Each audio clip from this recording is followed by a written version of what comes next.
Halo Ngominers, apa kabar? Kembali berjumpa di Ngomin. Kali ini aku mau bahas beberapa update dan juga tentunya update seputar transfer. Alright, tapi sebelum itu kita pemanasan dulu. Yang pertama beritanya tentang feasibility study. Nah ini soal San Siroan ini. Kemarin kan banyak yang nanya gimana itu kalau kawan nonton. Kok nonton ya? Kalau kawan sempat nonton collabsku dengan Bro Senator, pasti kawan-kawan udah tahu ya bahwa membangun stadion baru di Rossano itu tidak sesederhana bikin stadion baru, tapi banyak sekali hal yang harus diperhitungkan, terutama soal jarak dari pusat kota, di mana kalau yang stadion yang sekarang ini Giuseppe Meazza itu kan benar-benar di pusat kota. Jadi selain tempat orang nonton bola, itu bisa jadi juga menjadi destinasi wisata. Sedangkan kalau Rossano itu kan agak ke pinggir. Jadi orang itu benar-benar harus ke sana kalau benar-benar pingin nonton. Nggak bisa kayak mumpung di Milan yuk kita nonton bola. Nggak bisa, karena harus kalau istilahnya muake, kayak menyempatkan diri ke sana gitu untuk nonton bola. So itu adalah salah satu hal yang menjadi pertimbangan. Nah, di sini secepatnya dalam waktu yang dekat itu akan, kalau kontraktornya itu ini namanya WeBuild, dia mempropos suatu cara merenovasi dan hasil renovasi yang sesuai dengan keinginan Inter dan Milan. Nah kemarin ada kasakusuk bahwa sepertinya Milan tidak terlalu semangat dengan tetap berada di San Siro ini, sedangkan Inter lebih masih netral, kayak oke, coba kita lihat dulu. Nah, yang pertama adalah tugas dari WeBuild itu adalah dia harus bisa meyakinkan Inter dan Milan bahwa stadion yang setelah direnovasi nantinya akan bisa memenuhi kebutuhan tim. Nah, Nerazzurri dan Rossoneri sangat clear, sangat jelas dan tegas dalam hal apa yang mereka inginkan. Yang pertama, Inter dan Milan sama-sama menginginkan stadion yang modern, karena mereka berpikir bahwa San Siro ini sudah kuno, tidak bisa berkompetisi dengan stadion dari klub top Eropa, terutama dalam hal menghasilkan revenue. Sehingga WeBuild akan berusaha mendemonstrasikan bahwa setelah renovasi hal itu bisa dilakukan. Kemudian setelah itu ada juga masalah proses konstruksi. Dalam artian ya, kalau lagi konstruksi itu kan namanya direnov, kayak aku sekarang lagi renov rumah kan nggak bisa di sana gitu loh. Nah, Inter hampir tidak ada keinginan untuk bermain di luar stadion itu selama proses konstruksi, sehingga klub ingin konfirmasi bahwa interference atau gangguan terhadap jadwal bermain mereka itu sangat minimal. Nah, Corriere dello Sport mencatat bahwa ada 2 event kunci yang harus juga direncanakan oleh WeBuild. Ini adalah Winter Olympic di 2026 Milan Cortina, di mana San Siro akan menjadi host dari upacara pembukaannya. Kemudian pada 2027 juga ada final Liga Champions di Stadion ini sudah direncanakan. Sehingga tentu saja ada setelah 2 itu ada juga tentang requirement stadion untuk Euro 2032. Nah, ini yang harus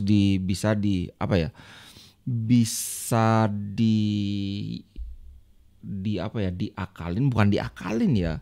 Maksudnya setelah renovasi 3 hal ini harus bisa dilakukan, apalagi yang tahun 2026. Kayaknya 2026 itu mungkin kalau mulainya baru tahun depan, 2026 belum selesai renovasinya kan. Nah, kayak gitulah. Kalau aku sih ya mau gimana aja lah, mau tetap di San Siro, mau pindah, udah capek aku mikirin ini.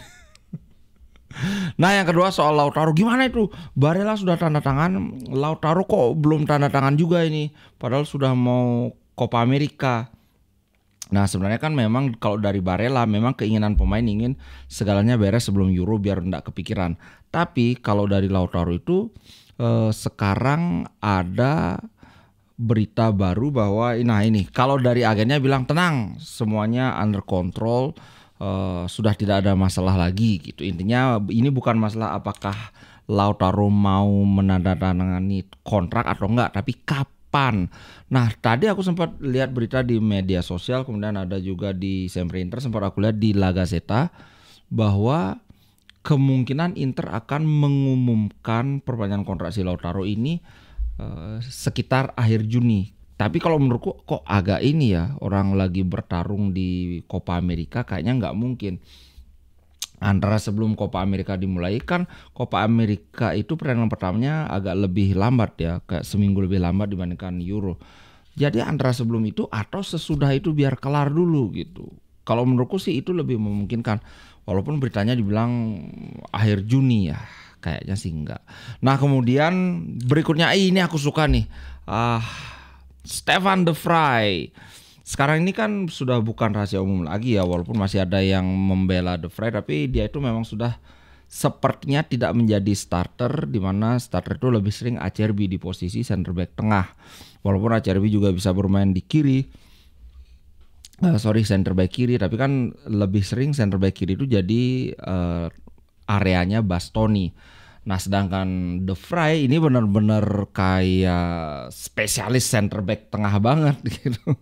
Nah tapi yang menarik dari komentar dia adalah ini, dia ada juga berkomentar tentang ketika di Piala Dunia bahwa saya tidak sama sekali tidak bermain ketika World Cup, tapi saya tidak akan pernah berkata tidak kalau ada panggilan lagi dari timnas Belanda gitu. Nah kemudian dia juga ini kata-katanya menurutku sangat bijaksana. Ketika kamu bertambah tua, kamu mulai memiliki perspektif yang berbeda. Kamu lebih fokus pada gambaran besarnya, perasaan tentang mencapai sesuatu bersama. Nah, perasaan itulah yang saya rasakan atau aku rasakan di Inter musim lalu, karena ya itu Inter dapat Scudetto walaupun dia nggak jadi pemain inti, tapi ya mencapai sesuatu bersama. Ketika kami mencapai final Liga Champions, saya tidak selalu bermain, tapi perasaan tim itu masih ada di sana. Jadi ya jangan salah paham. Tentu saja saya merasa menyesal kalau saya tidak bermain, dan saya akan memberikan segalanya untuk mendapatkan kesempatan bermain di turnamen besar. Tapi bukan tapi sih, dia melanjutkan, tim yang paling kohesif dan paling bagus persiapannya adalah yang menang. Bahkan di Inter kamu bisa merasakannya dengan sangat nyata. Nah, dan ya apa poinnya sulking itu kayak ngambek, merajuk dan marah jika kamu tidak bermain. Kamu harus meyakinkan atau make sure, itu maksudnya menjamin bahwa kamu siap ketika saatnya tiba, saat kamu dibutuhkan. Gila, ini memang betul sih omongnya. Ketika semakin tua itu perspektifnya semakin berbeda. Ya sih, aku nggak pernah ngelihat dia kayak merajuk itu, wah nggak dimainkan. Beda kayak Alexis Sanchez kan nggak dulu bilang saya adalah singa yang keluar dari kandang. Sempat ngomong gitu kan dia. Oke, berikutnya. Nah ini baru berita transfer Gudmundsson. Inter sangat siap untuk bukan sangat siap ya, sangat ngebet ingin mendapatkan Gudmundsson. Bahkan Inter rela mengorbankan penyerang Argentina yang harganya ditaksir sekitar 30 juta. Siapa itu? Kawan-kawan pasti sudah tahu, yaitu Valentin Carboni. Intinya begini, Inter itu dulu menganggap bahwa Carboni ini adalah masa depan dari Inter. Walaupun dianggap belum siap ini masuk ke tim utama, tapi di masa depan ini pasti pemain bagus. Nah, rupanya sekarang Inter mulai berubah pikiran. Daripada nunggu yang di masa depan, Gudmundsson ini sekarang kalau dia ke Inter, dia sudah siap bermain, umurnya baru 26 tahun juga. Berarti dia adalah present and the future, masa kini dan masa depan. Aku sih masih berpendapat kalau Inter bersabar dengan Carboni, apalagi Carboni itu sudah dipanggil timnas loh sekarang. Inter akan memetik hasil yang sangat manis. Cuman ya begitu. Kalau Gudmundsson itu dia siap bermain sekarang. Dan aku yakin Gudmundsson ini kelasnya di atas Taremi. Bisa menjadi rotational player. Mungkin di babak bukan di babak, di musim pertamanya dia masih akan kalah lah dalam tanda kutip bersaing dengan Thuram, tapi tidak akan kalah terlalu jauh. Musim kedua dia di Inter belum tentu, bisa-bisa Thuram yang jadi pemain rotasi kan. Nah cuman ada satu masalah yang sedang diinikan oleh Inter yaitu potensi kasus hukum dia di Islandia soal pelecehan itulah. Karena ya bayangkan kalau kita beli pemain, tahu pemainnya itu dipenjara di negaranya sama kayak Pogba sih nggak dipenjara tapi kan dia di skorsing, kemudian kayak Tonali misalnya beli mahal-mahal tapi nggak bisa dipakai kan rugi. Nah inilah yang Inter itu kayak masih wait and see, tapi begitu kasusnya clear Inter akan langsung tancap gas gitu. Untuk sekedar mengingatkan kembali kalau kasusnya pelecehan itu dulu itu sudah pernah muncul kasus itu, tapi waktu itu dia dinyatakan tidak bersalah. Tapi sekarang katanya ada bukti baru lagi sehingga kasusnya dibuka lagi gitu. Nah, apa yang terjadi aku nggak tahu. Tentang berikutnya adalah tentang Inzaghi. Mungkin banyak yang mengira kayaknya Inzaghi akan lebih cepat kelar ininya proses nego kontrak, tapi ternyata justru Barella duluan dan Inzaghi belum. Yang jelas adalah begini. Gazeta melaporkan bahwa satu hal sangat jelas, yaitu Inter ingin mempertahankan Inzaghi, Inzaghi tidak ingin pergi dari Inter. Jadi dua sebenarnya kan, tapi dua menjadi satu. Nah yang masih belum disepakati itu adalah ada dua hal. Yang pertama tentang Inter ingin kontraknya itu sampai 2026. Harusnya kan kelar tahun depan ya Pak. Pokoknya kontrak yang baru itu harus sampai Inter inginnya sampai 2026, tapi Inzaghi inginnya sampai 2027. Berarti lagi 3 tahun ya kalau 2027. Nah, itu pas yang pertama. Yang kedua itu soal gaji. Kabarnya Inter menawarkan gaji 6,5 juta, tapi Inzaghi ingin lebih tinggi. Cuman katanya selisihnya itu nggak banyak, beda kayak Lautaro yang Inter ngasih 10 juta tapi Lautaro mintanya 12 bahkan sampai 14 gitu kan. Ini katanya dikit banget, jadi bukan masalah besar. Nah kemudian yang satu lagi, tiga berarti adalah soal bonus. Nah struktur bonusnya itu kayak gimana belum ketemu ini. Cuman katanya sih bukan masalah krusial. Sedikit lagi pasti kelar itu masalahnya gitu katanya. Ini menurut Tuttosport. Ini ada pemain ini supporter Surabaya yang bilang bahwa ini bonek Zebeginiu Boniek bukan bonek, bukan bondo nekat ya. Nah dia bilang gini, memang untuk break into starting 11 atau masuk ke starting 11 Inter itu bukan perkara mudah. Walaupun Henrikh Mkhitaryan akan berumur 36 tahun di musim depan, tapi terus terang kita ngeliat di musim lalu pun belum ada tanda-tanda si Mkhitaryan ini kayak mulai dimakan umur, padahal udah 36 tahun. Kemudian ada Barella dan Hakan Calhanoglu yang practically untouchable, artinya nggak bisa digantikan kecuali mereka kelelahan atau cedera. So satu-satunya kesempatan Zielinski adalah menyingkirkan si Mkhitaryan kalau ingin masuk ke ini loh. Kalau sebagai pemain rotasi sih aku yakin Zielinski ini sangat bisa. Tapi kalau benar-benar menembus tim inti, menembus starting 11 sebagai pemain reguler, satu-satunya kesempatan dia adalah menyingkirkan si Mkhitaryan. Dalam tanda kutip artinya dalam konteks positif ya, bukan nanti didorong di tepi jurang enggak.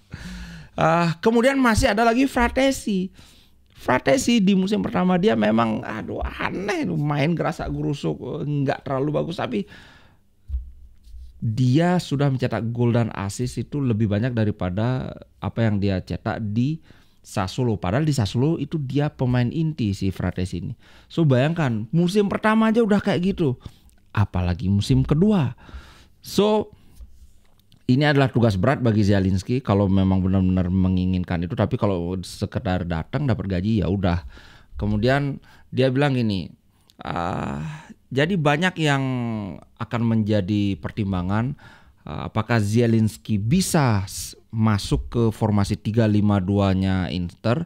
Nah, kalau menurut si Bonek dia bilang dia akan fit dengan sistemnya Simone Inzaghi dan dia akan bermain dengan bagus. Dia adalah gelandang yang skillful, memiliki skill yang bagus dan juga intelligent, artinya pintar. Gitu. Kalau aku sih setuju. Selama aku ngeliat dia di Napoli memang bagus. Kalau musim kemarin dia sering tidak dijadikan starter itu kan karena ada masalah sama si ini ADL. Karena dia nggak mau memperpanjang kontrak kan. Padahal kalau kita lihat 2 musim lalu ketika Napoli juara, Zielinski adalah salah satu komponen terpenting di lapangan tengah mereka, di lapangan tengah Napoli ya. Kita mendapatkannya dengan gratis, ini menurutku sangat sangat wow, dapat gratis lagi. Kayak gitu. Nah, kemudian soal kiper ini. Sepertinya Inter mulai memutuskan untuk all in ke Josep Martinez. Bahkan Inter bisa ini dilaporkan siap mengorbankan 3 pemain. Siapa saja itu ini? Satriano, Gaetano Oristano dan atau Nicolo Corrado. Jadi kalau bisa sih cuma 2 ini aja. Nah, di sini disebutkan bahwa menurut Secolo negosiasi antara Inter dan Genoa terkait Martinez ini sangat kencang sekarang, sudah mulai menemui titik terang gitu. Valuasi Genoa tentang Martinez adalah 18 sampai 20 juta. Nah, ini memperhitungkan juga bahwa kontrak kiper sekarang ini, kontrak kipernya si Martinez ini akan berakhir tahun depan di Juni. Sehingga Inter pun menggelontorkan atau mengeluarkan proposal itu menawar 13 juta. Nah, ini tentu saja bukan gap yang terlalu besar, walaupun dari 13 juta ke 18 juta itu kelihatannya lumayan, itu kan 5 juta selisihnya berapa persen itu? 13 ke 18 sekitar 30% lah ya. Sorry hitungan kasar aja. Cuman kan karena ini kan lagi setahun kan gitu ngomongnya. Nah, kebetulan Genoa juga tertarik dengan striker Inter Martin Satriano dan Oristano. Kalau Oristano ini gelandang gitu. Kemudian ada juga Nicolo Corrado. Dan di sisi lain Inter juga kayaknya sudah nggak terlalu ini lagi sama Satriano. Udah dianggap gagal, udah nggak ini, sudah tidak sesuai dengan standar yang diharapkan oleh Inter. So ya kalau aku ngeliat sekilas kan kemarin Satriano ke Empoli kan ya, bener nggak? Iya kayaknya ke Empoli. Tolong kalau salah dikoreksi aja ya. Kayaknya memang Satriano nggak cukup untuk Inter gitu bro, gitu. Nah, sekarang ada kejutan nih sebagai penutup. Lagi-lagi operasi senyap Marotta. Wonderkid Slovenia ini sekarang belum sah, belum ada hitam di atas putih, tapi katanya sudah deal segala macam, tinggal tanda tangan saja. Nah, Wonderkid ini namanya Topalovic dari Slovenia. Kebetulan Slovenia ini kan negara asalnya si Handanovic. Apakah ada peran Handanovic di sana? Ya kita nggak tahu. Slovenia ini dibilang begini, Topalovic ini adalah pemain yang sudah masuk radar Inter in the big way. Kayaknya wah ini bagus banget nih, kita harus dapat kayak gitu. Dia itu umurnya baru 18 tahun, tapi dia sudah menjadi reguler di Domžale. Domžale ini kayak di klub profesional tapi di Slovenia begitu. Cuman kalau di tim nasional Slovenia yang senior dia belum masuk. Jadi ya kita masih ini beneran apa enggak hebat kan gitu jadinya kan. Yang menarik adalah ketika nanti Topalovic sudah disahkan, Inter berencana memasukkan dia berlatih di tim senior selama preseason. Walaupun rencana utama Inter adalah ketika musim bergulir dia akan dimasukkan ke under 19 kayak di timnya si Casadei dulu. Cuman manajemen merasa ada kesempatan atau ada peluang Topalovic ini langsung dimasukkan ke tim senior. Buktinya ya mau diajak preseason langsung. Padahal kan udah pemain baru dari liga antah berantah. Tapi ya aku lihatkan sedikit saja ya. Topalovic ini kalau aku lihat ininya dia adalah tipe dribbler, punya skill oke, bisa dribble sambil sprint, bukan kayak siapa ya, kayak Korea yang dribblenya itu pelan, tapi ini tipe sprinter yang bisa sambil melakukan dribble. Aku liatin dikit aja ya. Semoga enggak kena semoga enggak kena copyright. Nah, ini dia nomor 7. Akan ada nanti. Nah, skillful orangnya. Skillful. Ini nggak bisa aku liatin terlalu banyak sih. Ya, gitulah pokoknya kawan-kawan sekilas bisa lihat bahwa dia pemain yang punya skill oke, dribblenya kalau mau nanti aku kasih aja linknya ya, bisa tonton sendiri. Asik dribble, cuman ya hal-hal skill dan segala macam ini kan dilakukan di Liga Slovenia kan. Ya kayak pemain tier 2 Serie A juga kalau disuruh main di Liga Indonesia pasti pasti gitu mainnya kan, kayak slalom kan. So masih agak susah untuk menilai ini. Yang jelas kita excited karena wow, wonderkid Pak. Kita lihat aja nanti, semoga nanti di preseason dia dimainkan kita bisa wah ini kayaknya memang bagus atau kayaknya biasa-biasa aja. Oke, itu dulu guys konten dari Ngomin. Seperti biasa, kawan-kawan kalau tertarik dengan merchandise yang bertema Inter, silakan. Ini dari tadi sudah muncul ininya reklamnya. Link toko Ngomin ada di deskripsi ya, kerjasama dengan Ciptalok ya. Ciptaloka. Oke, itu dulu untuk konten kali ini. Sampai jumpa di konten berikutnya minggu depan. Ciao.